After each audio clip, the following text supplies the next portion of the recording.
Well, welcome to the fourth episode of the movement called V2. Hashtag V2, a platform that has been created for the professional women by the professional women with the goal to give the confidence to the women to be able to stand up, speak up, inspire, and of course, uplift the community of other working women around the globe. My friends, I'm your host Poonam VT and the founder of the movement Hashtag V2, and of course, the founder of a global digital job seeker visibility campaign called Hashtag Support Saturdays that you all know about. At Hashtag V2, we are driven by a mission truly to support the women by bringing real ground issues up and out. Discuss with other women corporate leaders. Our today's topic is a very interesting one with an eminent panel of my fellow corporate women leaders. I'm very excited to actually mention and announce that we will be deliberating and be discussing about the issues related to returning women to workforce. Yes, study says that 50% of new mothers leave their jobs and only 27% return back. The biological career breaks that we have to take and its challenges uncovered at Hashtag V2. For this panel, please join me to welcome another stellar lineup of women corporate leaders. I'm very honored to welcome Ms. Vaishali Shah. Vaishali is a corporate HR leader and Director of Human Resources at Qualys. Then we have Ms. Rashmi Adukuri, a communication specialist with over 2 decades of experience as a corporate communications leader. And as an entrepreneur in India and APAC region, she currently is heading communications at VMware. We have Ms. Ruby Thapar with us. Yes, Ruby has had a rich and diverse career of over 25 years in academia, business and the development sector. She is a multifunctional leader and a transition coach. And yes, last but not the least, my fellow marketer, Ms. Rachna Prasad. Rachna is a fellow marketer, a passionate award-winning professional with over 20 years of experience in leadership roles. She is currently the Chief Marketing Officer at Vinculum Solutions. Without any further ado, let's get inspired.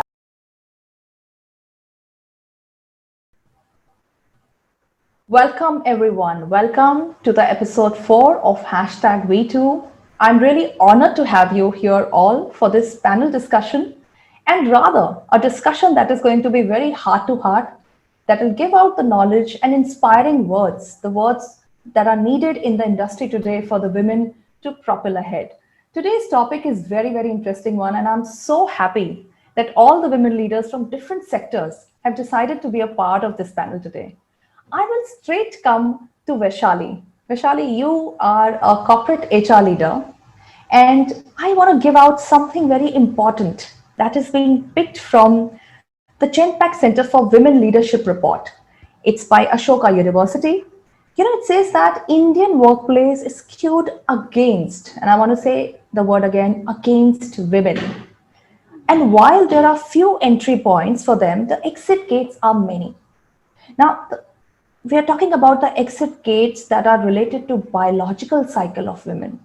So we are here talking about things like pregnancy, childbirth, childcare, elderly care, lack of family support, and it at sometimes is also giving numbers out and inferences to unsupportive work environment.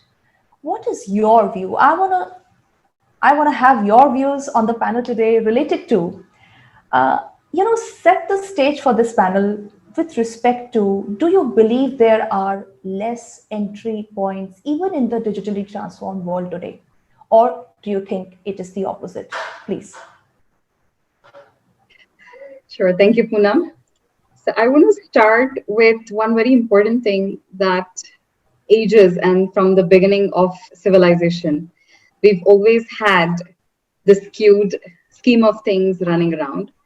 With obviously in the post-modernization world, we've got a lot of women come in, become the bread earners or the first earners in the family, but still we are not, or we have not reached a level where it is equity, where it is in equal proportions, right?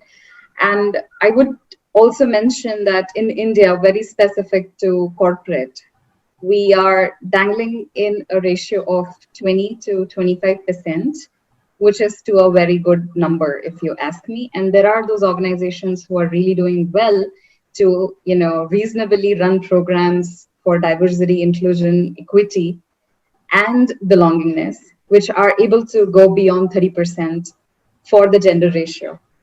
That means women in India are below 20 to 25% in any corporate sector. While we're dealing with this, like Poonam, you said, marriage, husband's relocation to another city for a job prospect, Right. right? Caring for elderly, caring for your child, because women are in the caregiving role since the beginning. That's how our personalities are there.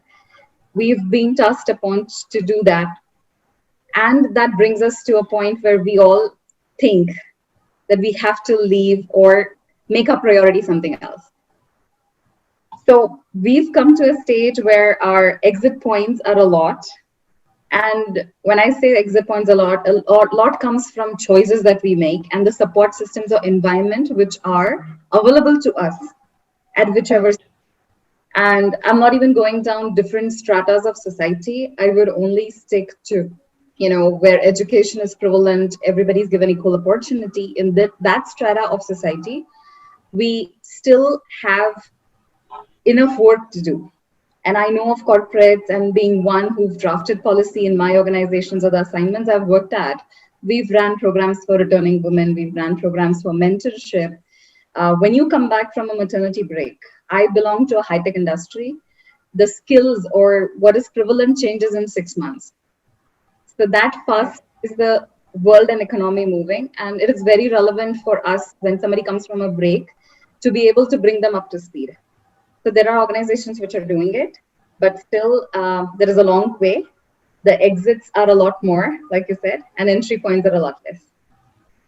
Would you like to throw some light basis what really is happening in the tech industry, because you belong to that? Is there anything specific that you guys are doing to bring women back? Oh, yeah. So I know there are some leaders and they've been doing fantastic work in terms of having programs run for returning women or anybody who's on break, right? I've myself ran programs where if you're on a career break and you want to join back, we will support you, right? Those programs include even reskilling.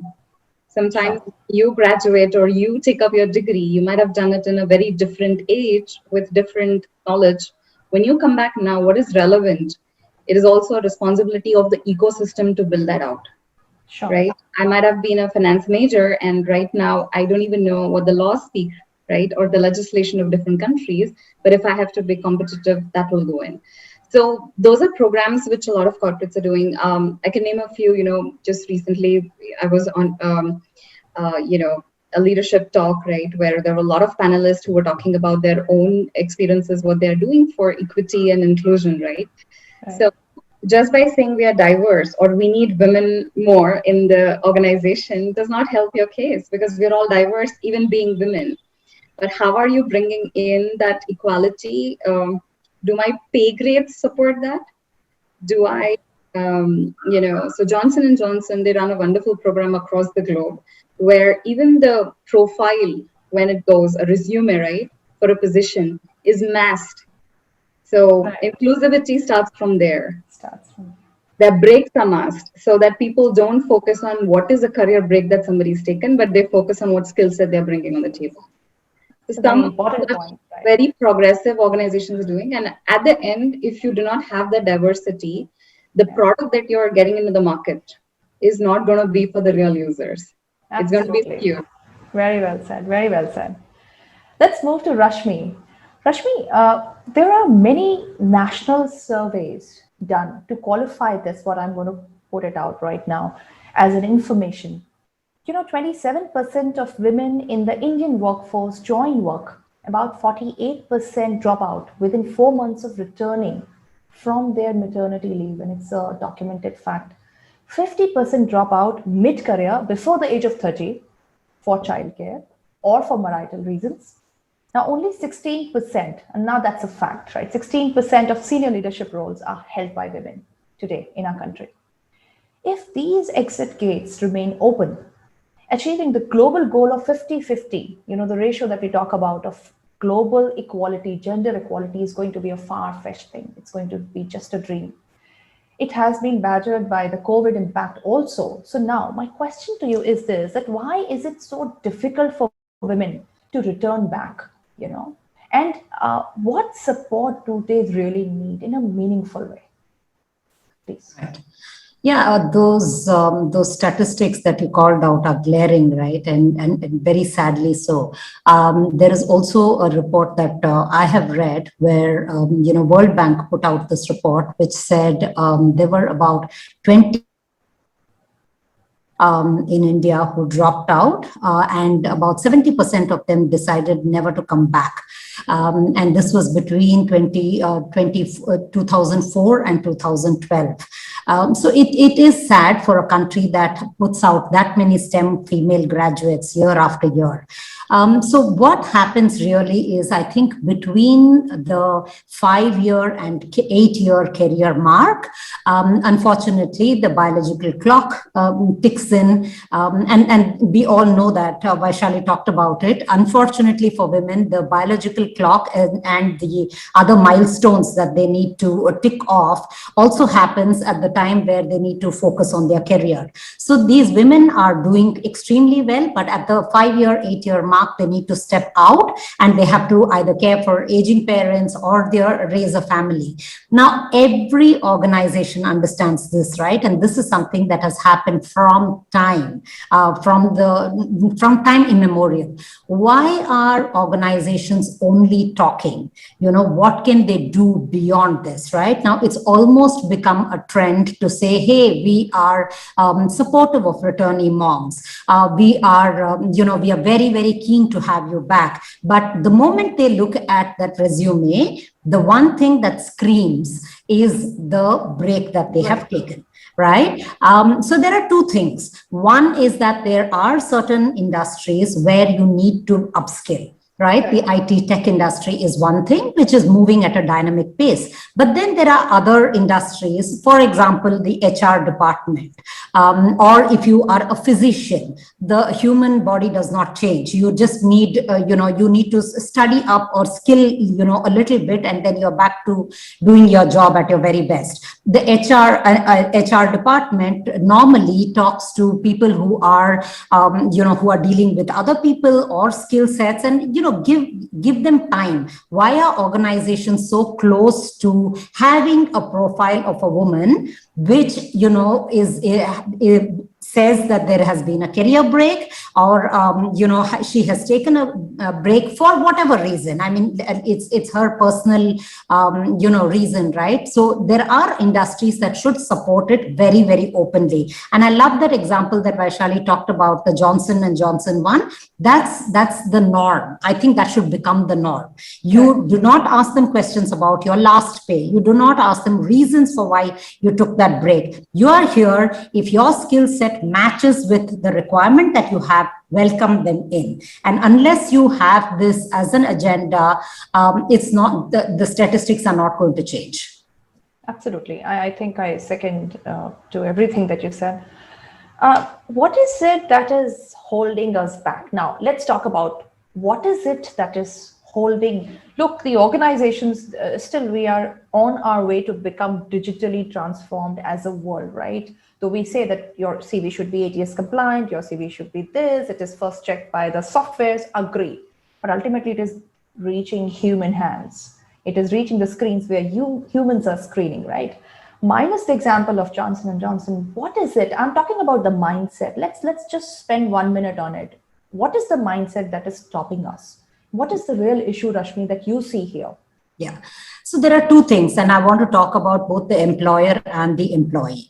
The employer is looking at the break and he says, hey, this person or he or she who is behind taking those decisions probably thinks that this person cannot be productive from day one, as against a woman who has been in another role and is looking for another job, right? So that break is not is not something that they are looking at very kindly.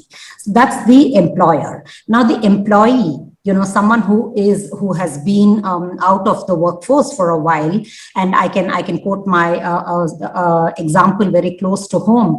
My sister, has 3 children. She took a 10-year break. She's worked in the US for several years. She's worked in India for several years, and some of the top companies across the world. And I had to really push her. The little ones are about 4 years now, and they are manageable.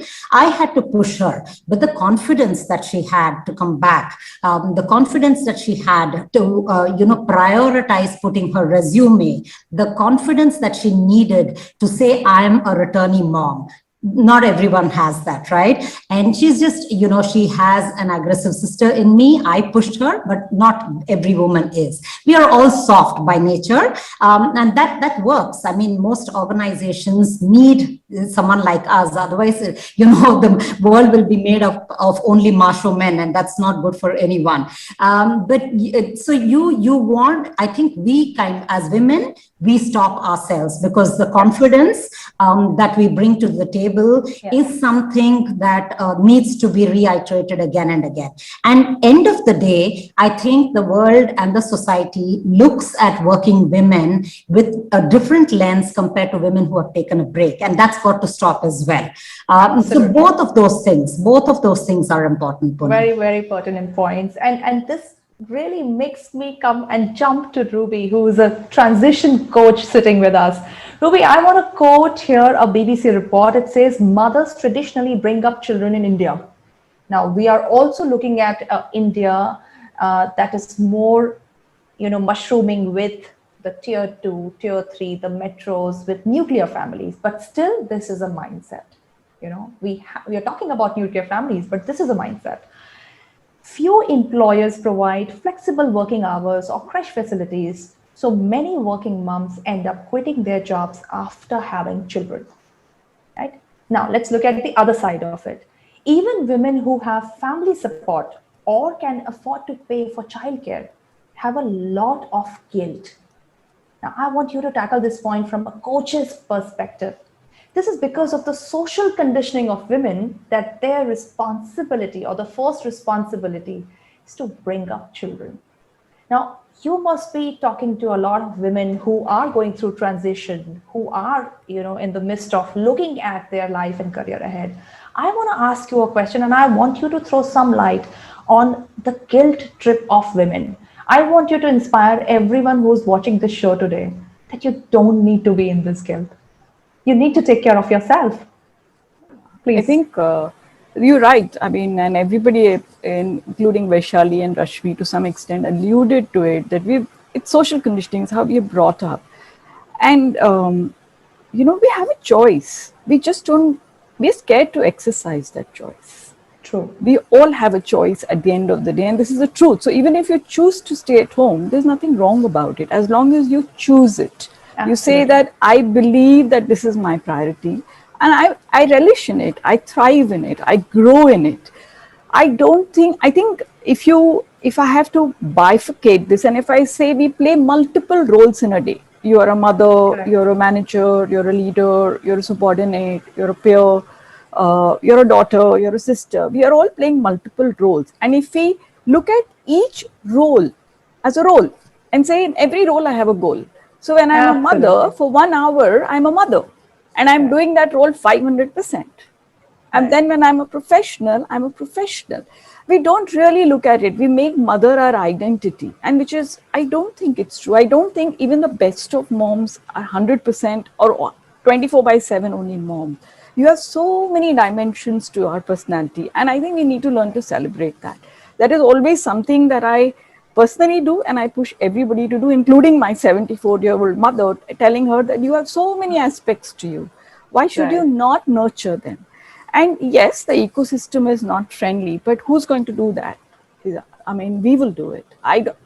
And I've always maintained that women are more empowered at work than at home, because the organizational policies support the transition, support the growth, support the diversity and inclusion, support equality. But when you go back home, from there the battle or the baton is in your hands. And can you take those learnings from work? So let's do a reverse process of conditioning. what you get at work, can you take it back home and integrate it? Let me give you an example. When I was heading CSR, I had the good fortune of working in many of the villages of India and the tribal belts of India. And the other statement that I make is women in the rural belts are much more wiser and empowered than the middle class women. I think the middle class women just get sandwiched between the expectations and the mask and the social status that we have created. And I was working with this woman and she was making these beautiful jute bags. And I asked her that, where do you get these designs from? And she said, Pinterest. You believe me, my jaw dropped and I could have fallen off my chair. And then she said, I will tell you my story. So she was interested in making, and this NGO got her the loan and the training and everything. But her husband would not let her step out of home. And the jute had to be procured from Calcutta, and she's working in one of the villages in Maharashtra. She set up her enterprise at home. We were talking about startups earlier. She set up her enterprise at home. Her husband said, you're not traveling to Calcutta to get the jute. So she took the help of the NGO and created a value chain where the jute was delivered. Then she started keeping sales, and look at the wisdom. She used to get her husband to sit and manage the money while she managed the sale. And today, after 10 years, she travels to Calcutta to get her stuff and to sell it online. And it is as good as what you and I would like to carry. So I'm saying there are possibilities. It is going to be painful. You're suffering either way. So you might as well choose what you want to suffer. And it's much more empowering that way. Ruby, this brings me to a very small thought, quick small thought. Are you trying to say that women need a proof of concept at all times in their life? I think we've trained ourselves. We started to believe everything that was doled out to us. But now we have so much exposure. You can choose how you want to define the culture of your family. Yes, it is going to take effort. It takes effort even at the workplace. Yes. The stakes are equally high, whether it is at the workplace or at home. Sure. But we just succumb at home. And I come from I'm the first woman to step out to work in my family and to say, okay, wow, marriages will happen when it will happen. And if I feel that I need to get married, I would. And was it an easy process? No, but I enjoyed what I was doing. I was happy. I think my parents eventually looked at me and said, she's happy. Correct. With the choices that she's made. What I understand from what you're trying to say is that returning mother issue that we are talking about today, the challenges around this could also be, we don't have a research available, but we can quickly come to a sort of conclusion that 50% the responsibility lies with you also. 100%. 50% is what the environment has to support, the organizations have to support, the policies have to support, that needs to be pushed further is what you're trying to say. And 50% is whether you are mentally in a growth mindset position to look back and ahead simultaneously. Yeah, and I think you need to, most working women or returning mothers need to differentiate between, are they looking for a job to put the bread on the table and enhance quality of life, or are they looking for a career? Because a job is unilateral, whereas a career will be a confluence of many things, including the break you took in. Right. What did you do with that break? When you brought up your kids, you have a wealth of experience of multitasking, which no organization can teach you. Absolutely. But they can capitalize on it. But are you looking at it as an opportunity? True. I think the second, thing that I would get people to do is plan. When you are in that break, can you plan for a comeback? How will you create the ecosystem? How will you negotiate with your in-laws? How will you negotiate with your own guilt? Are you going to, it's like a party that you're having and not wanting, like how Rashmi was saying, you need support system, go get it. You need a coach, go get it. There are today a lot of women who are willing to help and listen out. So find your ecosystem, learn from others how they have navigated. Wonderful. And #V2 is also, we all are sitting here to actually motivate a lot of women who are watching us, right? Yeah, and it's not just returning mothers. I think looking after parents, if you are the only child and you have decided to enhance your career and go abroad, there are so many more elements to coming back, which can be defined in many different ways. Coming back after COVID. Rupi, let's go to Rachna right now. Rachna, I want now we have got a very good flavor of what the HR, the coach, and what Rashmi just put it on the table. I think they were very interesting points made. Rachna, you are a marketing leader, digital marketing leader, with 20 years of experience. Now, there is a tendency, and I want you to vouch for it, either say yes or no first.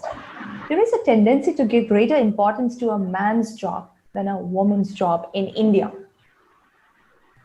Would you give any rating to it? Yes, Before it is. I move on. Yes, it is. Yes, Okay. it is. It has been the legacy that has a man's been. job has always got priority. But what I see today is that things are changing a little bit. Sure. Okay. So And the reason I say this, sorry. With that perspective, let me thread into the question. In another labor force report, a study, women were divided into 3 cohorts. Currently pregnant, women who have dropped out, and women who return to work but are facing challenges because of a different environment. Yeah. Now, the study found challenges that were common to all cohorts and manifested at 4 levels. And I want to put it out. The levels were individual. This is what Ruby said. If you want to do it, go and negotiate your life. The individual, the family. That is also Ruby said that you got to go out and talk to your family and say that I am.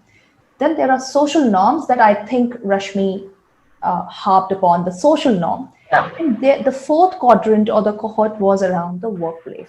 Now, my question to you is, Rachna, could you focus on workplace challenges and elaborate for us what really women at workplace can do to help other women? I think based on my personal experience, Sure. the first thing that a woman can do is become a sponsor for another woman. Okay. Absolutely. I think sponsorship is something which can really, really lift the cause. And I have seen it across my career and I believe in it. I have got n number of examples where, in fact, I'm also accused sometimes that I give preference to women who are coming back after their childbirth. Okay. Excellent. And the reason for that is very simple. I have in 10% of the cases, whenever I have betted on a woman who's coming back after a childbirth, I find that her ability to contribute to the work with the focus and responsibility is very, very high. Well said. Okay. And I completely buy that logic, and it's also based on my own personal experience, because when I was coming back to work, and this was many years before when people were not so aware, women were not so aware, I had not read the Lean-In, I wish I had read it. So, at that point in time, I used to just put my 8 hours, 9 hours completely on work because I knew that I have to switch off once I go back. Correct. Right? Correct. And that's exactly the pattern I've seen with every returning woman. They have to prove themselves. As I think Ruby said, that, it's a kind of a release for them. It gives them an identity. Correct.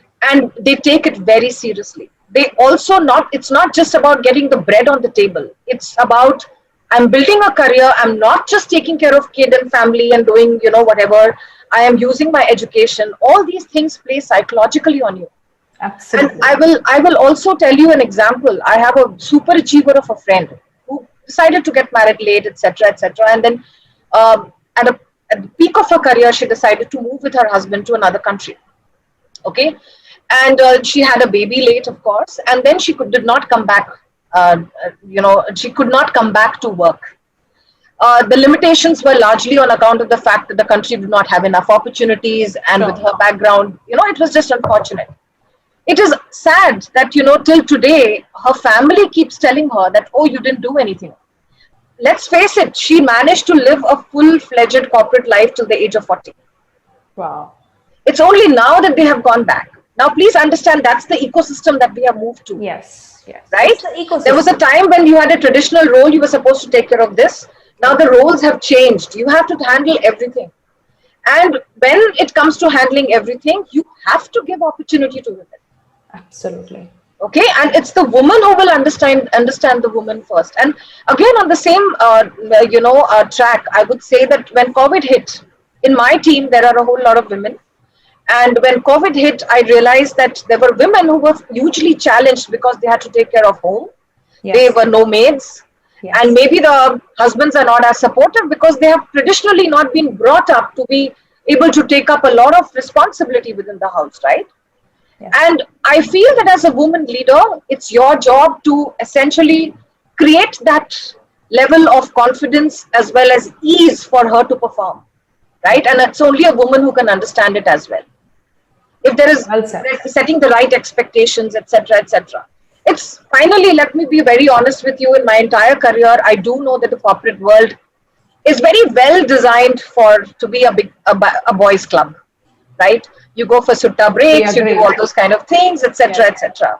A woman will have her own priorities. She'll finish her Find work and way. needs to go back. Yes, to find Right? her way. Yeah. So that piece, and hence, for a woman, it's important to be a sponsor to other women. Only then you were able to lift this. That heavy lifting is actually in the hands of the, I would say, the empowered women within the organization, so that the next Absolutely. generation of women can be lifted. Can be lifted. Very well said. This is a very strong, it's I think the strongest point that we have made on this panel, because the women who are sitting in the so-called power positions, are you using your power for the right reasons? Are you using your power where you are the decision maker? And I'm also talking about, Vaishali, you are smiling because you are a powerful woman sitting as an HR head, right? It is in your hands, to put such policies that can go strongly in the favor, because come on, we know the numbers. We know that returning women are less. I just gave out the number. I don't want to go back on it. We know there are challenges. I want you to, Rachna, quickly sum up what you said in terms of, it's a great point made about powerful women sitting in the powerful position where they can make decisions to sponsor other women, right? And the second part of it is, now we are also facing, and since last 14 months, we have seen what is happening in the world around. Now you have an entire a breed, a segment, a sect, a required, I would say, pool of women who were not in the actionable career till now, but are now going to be pushed to be looking at winning the bread for their families because of COVID. Now, I want this panel to throw some light from the perspective of returning women, right? And also from the perspective of COVID hit women who have lost their husbands, the breadwinners, the only breadwinners in the family. Is there anything through this panel we can communicate to them? Rachna. Yes, of course. So I think there are a lot of these powerful women, and I can actually quote Virginia Sharma. She is actually a vice president for brand solutions in JioSaavn. A highly accomplished woman. She's essentially doing a thesis on gender equality and stuff like that in corporate life.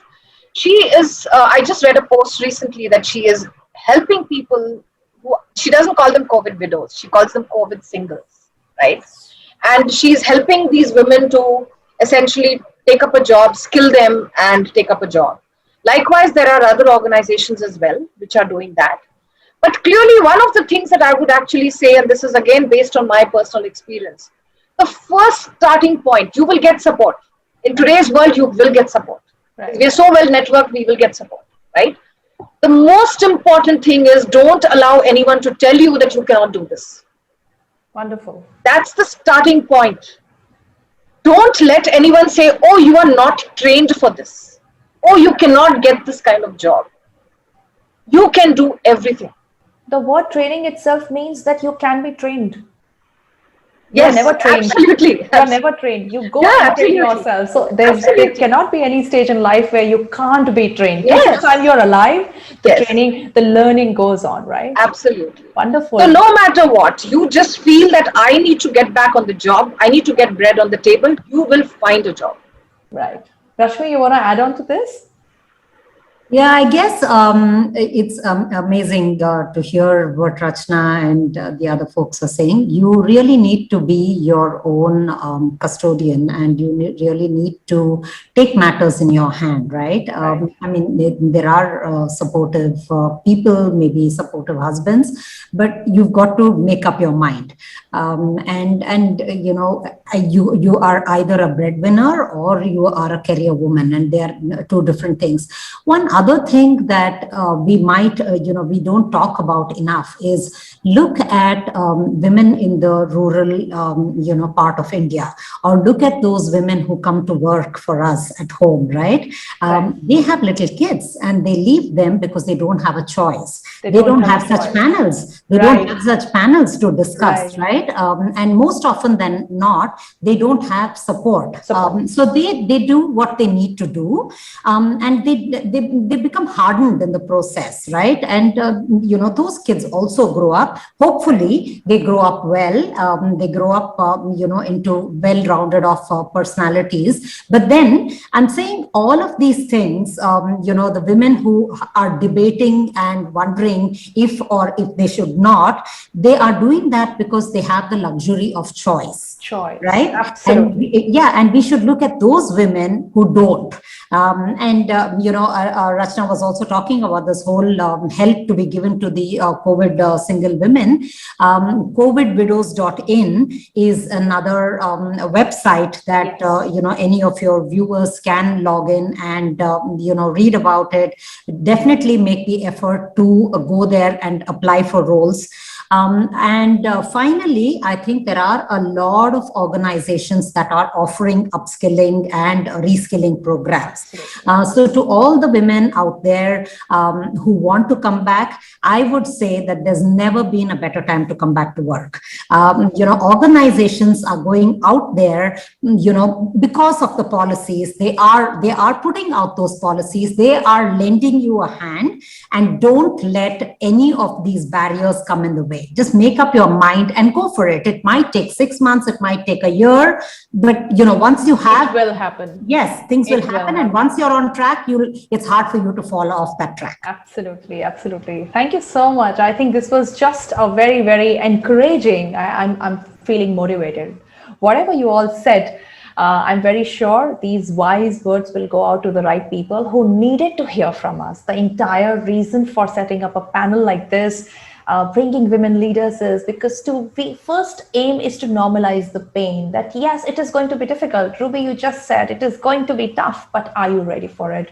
Rashmi, you just said a very important point here, that it is your choice. Absolutely. If you are in luxuries, it is your choice.